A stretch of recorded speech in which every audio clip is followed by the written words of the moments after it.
నైరుతి బంగాళాఖాతంలో కొనసాగుతున్న తీవ్ర వాయుగుండం ఉత్తర వాయువ్య దిశగా గంటకు 12 కిలోమీటర్ల వేగంతో కదులుతూ ట్రింకోమలికి తూర్పుగా 110 కిలోమీటర్లు, నాగపట్నానికి ఆగ్నేయంగా 350 కిలోమీటర్లు, పుదుచ్చేరికి ఆగ్నేయంగా 450 కిలోమీటర్లు, చెన్నైకి ఆగ్నేయంగా 500 కిలోమీటర్ల దూరంలో కేంద్రీకృతమైందని విశాఖ వాతావరణ శాఖ తుఫాను హెచ్చరిక కేంద్రం తెలిపింది.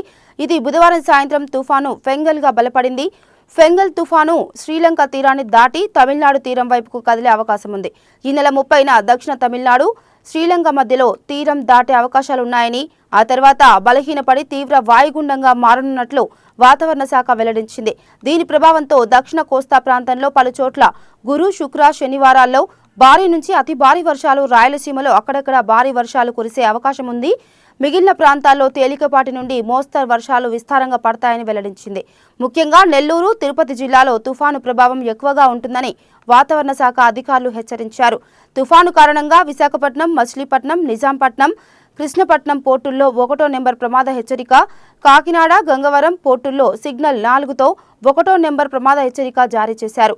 మరోవైపు నెల్లూరు, చిత్తూరు, అన్నమయ్య జిల్లా రాయచోటి కలెక్టరేట్లో ప్రత్యేక కంట్రోల్ రూమ్లు ఏర్పాటు చేశారు. మత్స్యకారులు ఎవరూ డిసెంబర్ 3 వరకు వేటకు వెళ్లొద్దని అధికారులు హెచ్చరించారు. ఫెంగల్ తుఫాను దూసుకొస్తున్న నేపథ్యంలో రైతులు అప్రమత్తంగా ఉండాలని ఏపీ విపత్తుల నిర్వహణ సంస్థ సూచించింది. వరి కోతలు, ఇతర వ్యవసాయ పనుల్లో రైతులు తగిన జాగ్రత్తలు తీసుకోవాలని తెలిపారు. పంట పొలాల్లో నిలిచి అదనపు నీరు వీలైనంత త్వరగా బయటకు పోయేలా రైతులు ఏర్పాటు చేసుకోవాలని సూచించారు. పండించిన ధాన్యాన్ని సురక్షిత ప్రదేశాలకు తరలించుకోవాలని కోరారు.